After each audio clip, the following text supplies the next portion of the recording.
Support comes from St. Louis Public Library Foundation, helping the library serve children and their families with programs and services needed to become lifelong readers. More information about the foundation is at slpl.org. This is St. Louis on the Air from St. Louis Public Radio. I'm Elaine Cha.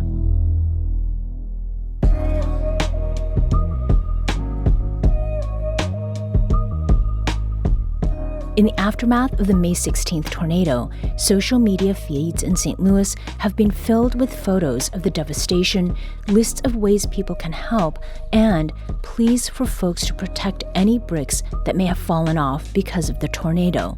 Don't let them come and take your bricks. More than mere building materials, St. Louis bricks are valued for the history they hold and the reputation they carry. And for those reasons, among others, making sure people can hold on to their bricks for rebuilding and for safekeeping from those wanting to turn a profit by taking them for sale elsewhere is important. We have two guests today who can attest to what's making such vigilance over St. Louis bricks necessary. First, we have Deontay Watson Gray. Deontay is a North St. Louis resident who's been helping folks impacted by the tornado secure their homes. Deontay, welcome to St. Louis on the Air. Yes, ma'am. Thank you. Thank you for having me.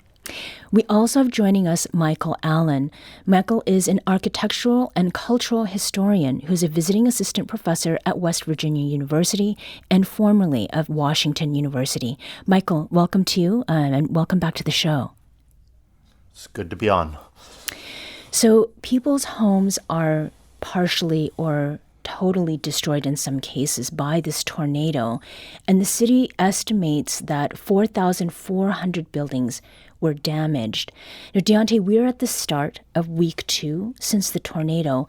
What is it that residents are dealing with, and how have you been working with them? Yes, ma'am. So a lot of the main problems that we're having right now is people don't have a place to stay. Mm-hmm. And there's like no sense of urgency from the city or the mayors or any political party to help these residents. Like a lot of these people have been forced to move out of their homes because they're being condemned and they literally have nowhere to go. A lot of these people are already dealing with having to struggle and be on fixed income or whatever their situation might be. A lot of these people are older and are on Social Security, and Social Security checks are not looking how they used to look.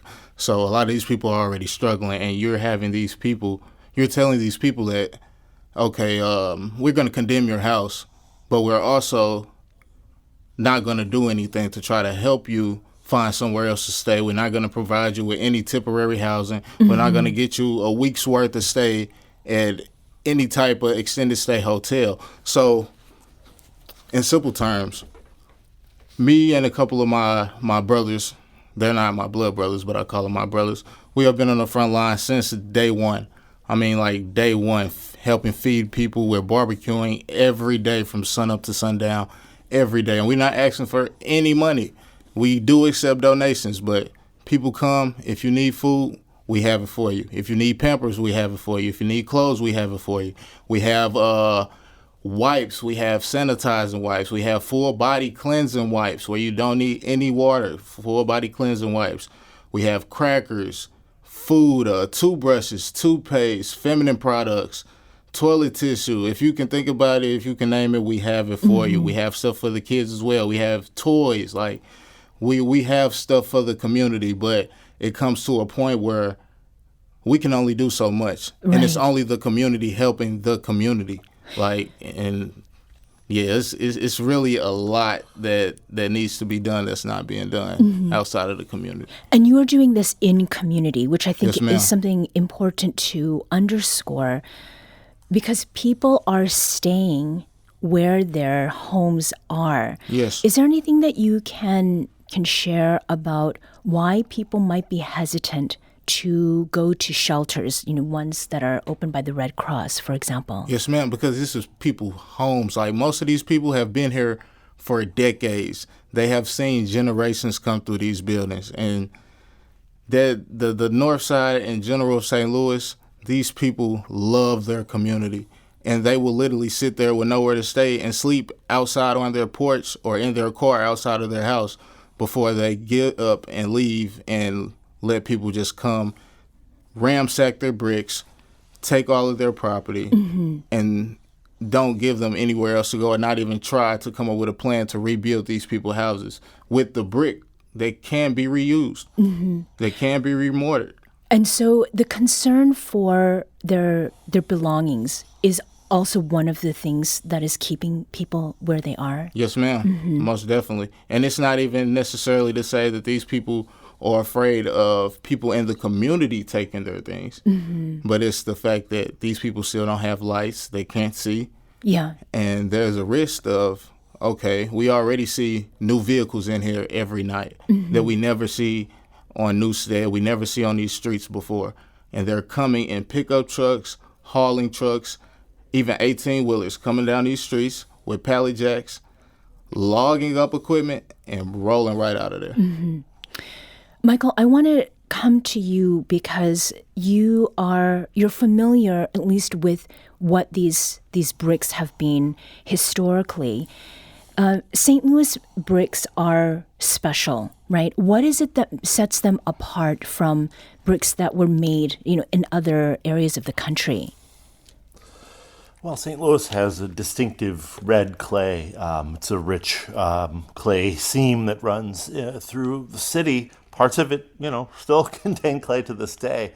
And it's a color and consistency that is pretty much unparalleled outside of, you might say some of the Northeast. In the center of the country, St. Louis red brick is what gives other cities red brick, from Colorado to Nebraska to California.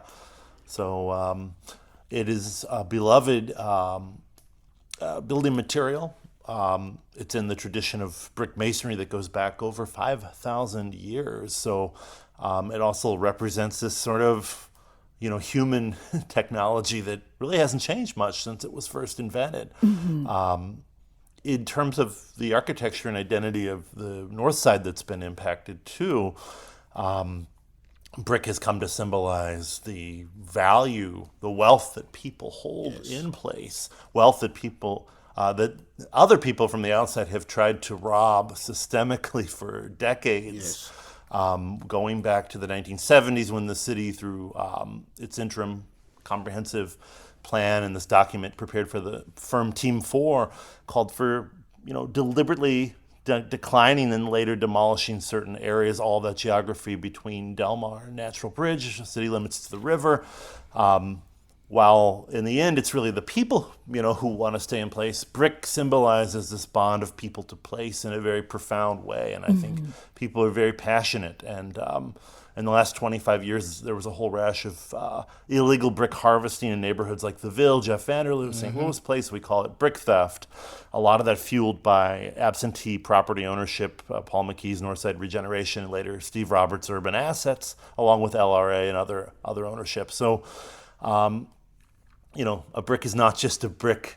It is this sort of bond to inhabitation, this right to place that's been, sort of officially and unofficially denied over the last 50 years. And Michael, you were talking about brick thieves.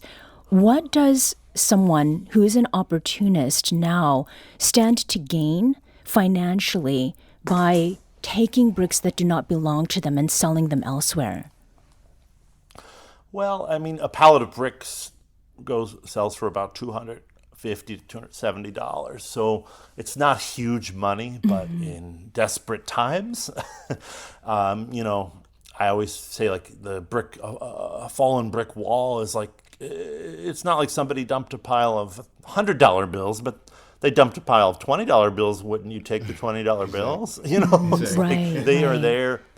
And if you have the wherewithal to pallet bricks and get them to a brick dealer and make that $250 times whatever many pallets you load, it's not nothing in a resource deprived area. So my fear with the tornado is we have all kinds of relief activities, and I can't attest to the coordination on the ground. I'm glad to hear Deontay and others who are self-deploying and doing that work. I know the National Guard is eventually showing up in pretty limited numbers. But, what's to say somebody wearing a safety vest and a hard hat couldn't go in and take a bunch of brick saying, hey, we're the demolition crew, and who's going to, in this Right. situation, ask? Right, right. I mean, I remember back in the early 2000s, I lived on the near north side, and people were rustling bricks from the Paul McKee-owned buildings. And the police would just go over if someone called and say, oh, they say they're the demolition crew. You got to call the building division. You call the building division, they say, oh, you should call the police. Deontay, you've been, responding to much of what Michael has been talking about. Yes, ma'am. What is it that stands out to you? And to what extent is there awareness among the residents in your community about what has historically happened with bricks, particularly from the north side? Yes, ma'am. So I believe a lot of the reason people don't leave the north side is because of their brick homes. Like, there's nothing like a well-built clay brick home, especially in North St. Louis City. And like I said, it's just so many memories built inside of those homes and in those structures that it holds weight. And when people see that their materials are being taken, or they're seeing that I had a pile of bricks here last night and now I only have a half a pile of bricks here, like, it hurts people. And for us to be out here every day and every night, sun up to sundown, and seeing that we're seeing new faces and realizing that people are watching their materials deplenish and watching literally their memories and lives being snatched from them, it hurts. And it just hurts. It's really hard for people down there right now. Like, it's a sad sight, and I just pray that they get help and they get help. Yeah. It's tough to talk about, really. Yeah. It's hard. We're speaking with Deontay Watson Gray, who's a North St. Louis resident. He's been helping tornado victims whose homes have been hit by the May 16th tornado, and also helping out with other things as well. And we're speaking with Michael Allen, who's an architectural and cultural historian. He's a visiting assistant professor at West Virginia University, and was formerly at Washington University. To the point that Deontay was making, Michael, about the reason folks want to be in North St. Louis in these brick homes. Do you think that the homes having been made of this brick actually, lent them a little bit of strength that would not be found in homes built with other materials? I think that's absolutely correct. Great observation. I think that, the balloon and platform framing methods of wooden houses make them very disaster non-resistant. And so these brick houses do hold up. And I actually, looking at some of the drone footage that has been released, I mean, there's so many images to go through, and it's very heartbreaking from afar. But you see in some of them buildings that have very little or almost no damage, and you can look closely and see fresh tuck pointing, acts of repair and maintenance, and they are relatively unscathed next door to buildings that have fully collapsed. And so you see that a well-maintained, fully tuck-pointed brick building can hold up. But there's also the other side of it, which is the slow erosion of place through demolition means sidewalls and rear walls become more exposed. I know this is something we saw 20 years ago when the Melanphy immigrant home in Old North, which is no longer standing, got hit by tornadoes twice. It had once been surrounded by townhouses, and those townhouses buffered that building from heavy winds, including in the 1927 tornado. And without those buildings intervening, it was a lot more vulnerable. And some buildings built before Portland cement was added to mortar at the turn of the 20th century, if you're going back to the 19th century. And there are plenty of 19th century buildings in areas like the Greater Ville. Their sidewalls would have been built with the softer brick that was never meant to be, the head-on take the brunt force of weather. So when the building next door gets torn down, or if it's an attached wall and they leave the soft brick and just kind of minimally tuck pointed, that building is very vulnerable to this kind of a storm. Mm-hmm. Given that there are bricks remaining, they've not been taken out, materials have not blown away completely. Have you noticed that among the homeowners in North St. Louis, where you're focused, Deontay, that people are paying more attention to their bricks?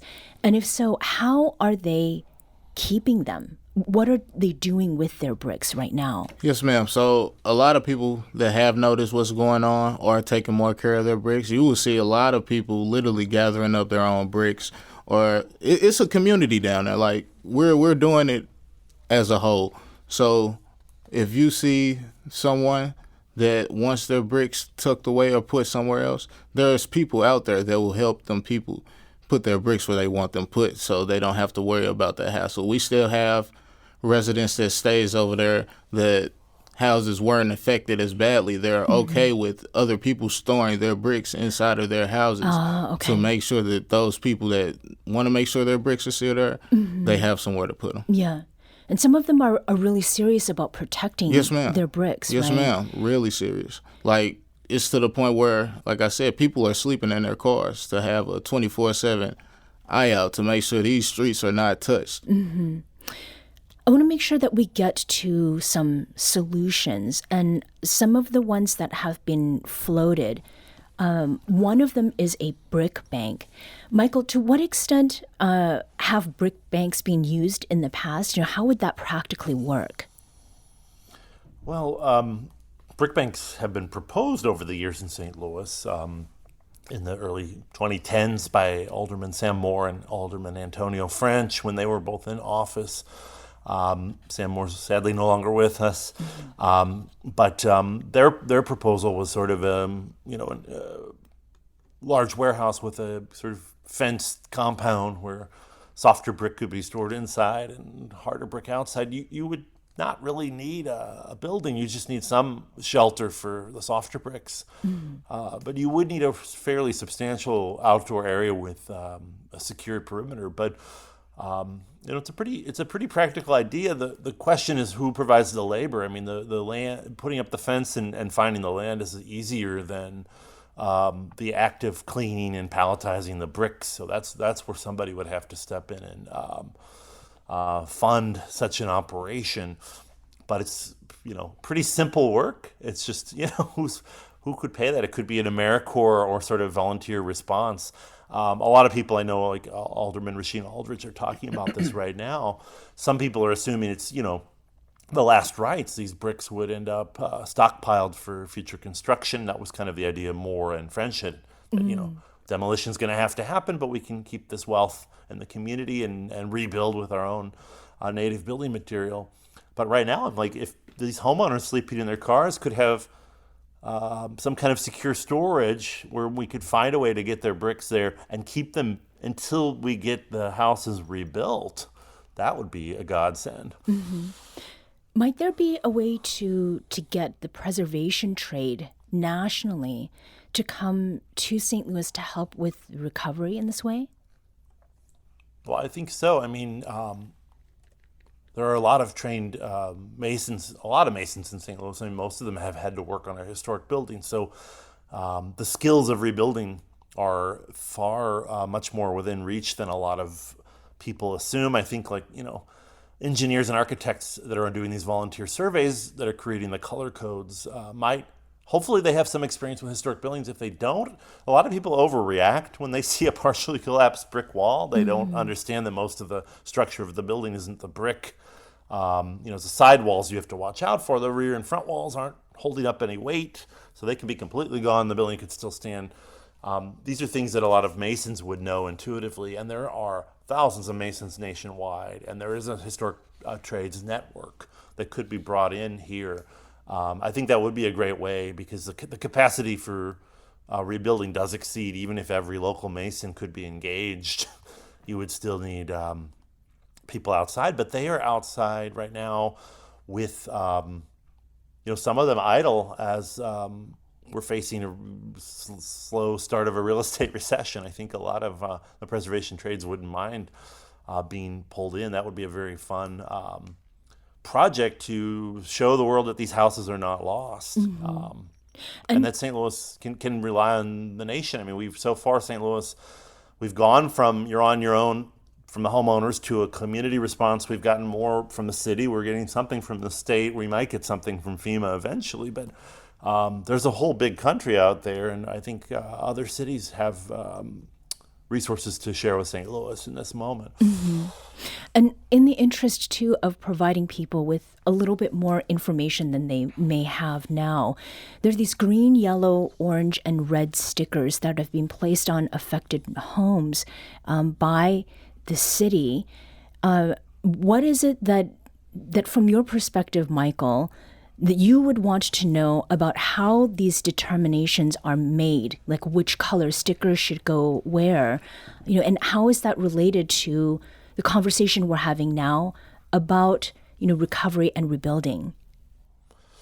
Well, I'd like to know everything about that determination. At least one property owner had their power disconnected based on one of those stickers by Ameren. I don't know how widespread that is.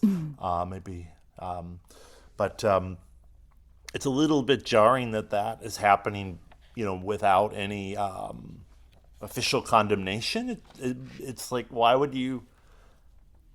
It's just it seems like very likely to create a lot of panic and fear and provide no useful information to people. If okay, you have the red sticker, but you can still go in the building until when? Until what? Yeah. I think that was a very premature decision to put the stickers on. I also wonder what the trajectory is. Anything red is just a goner. I think that may or may not be the case. Did they assess insurance? We know people are underinsured, but some people have insurance. The insurance crisis of North St. Louis is something we shouldn't take as some natural fact or blame on homeowners or building owners, because the real question is why. A lot of insurers won't insure in certain zip codes, or they'll give you, a smaller premium and inadequate policy, and then never pay out. Josh Hawley, when he was Attorney General, was chasing down Allstate for disaster recovery in outside of the north side. So we know these insurance companies, even when people are insured, make excuses on payouts. So there's a lot of tangle there, and I think that the physical condition of the property being in a terminal diagnosis, it's a little early. I mean, obviously, buildings that are completely hazardous should not be occupied. Some, I think, have probably already been partially demolished as a matter of public safety, but a lot of the buildings, I think, would withstand for 6 months, which under the city's preservation ordinance is the definition of sound. The triage of color coding also has an eerie resemblance to the triage of the old Team 4 master plan, which comes from a city plan commission document in 1973 that tried to color code the city in a telescoping set of colors for areas where we will put resources to areas where we won't. And so I think people remember that, even people who weren't alive in the 1970s, the cultural lore of that triage document looms large. Yeah, those stories stay alive. Yeah. Deontay, as we finish here, and as I ask this question, we're just at the beginning of week 2, and for some, maybe discussion of rebuilding, it does feel like it's too early. But from your perspective, what would you like to see be, the main tenets or the pillars, put another way, of rebuilding in this community that people have very intentionally gone to be because of history, because of family, and because they've seen a future there? Okay, so I think I'm going to speak for a lot of the residents. They're not asking for anything to happen overnight.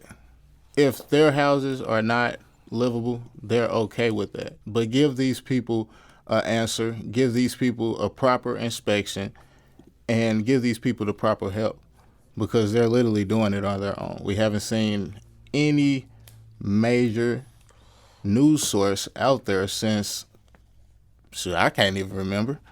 And it's just like there's little to no media coverage, and these people have nowhere to go. And they're not getting any answers. They're not seeing any type of changes happen or any type of effort. That's all they want is some effort. They're not asking for a miracle, because you can see the disaster as soon as you drive towards the north side. You can see the disaster. But these people literally just want effort and some help, because the north side is the heart of St. Louis.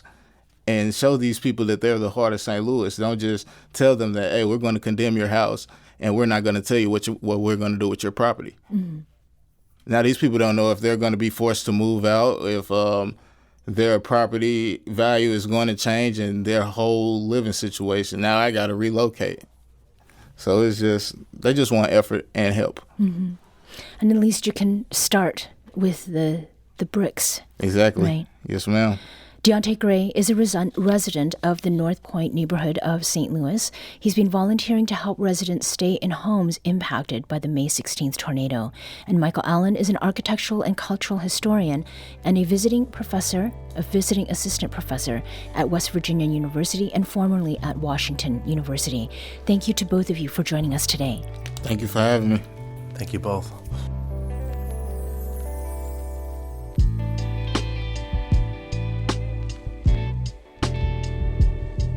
This episode was produced by Emily Woodbury. Our executive producer is Alex Hoyer. St. Louis on the Air is a production of St. Louis Public Radio. Understanding starts here. Do you find yourself regularly listening to episodes of St. Louis on the Air? Suggest us to a friend you think might enjoy our conversations. And leave us a review and rating on Apple Podcasts on the App Store. It's the simplest way to help people discover our show. Thanks. St. Louis Public Radio is a member-supported service of the University of Missouri St. Louis.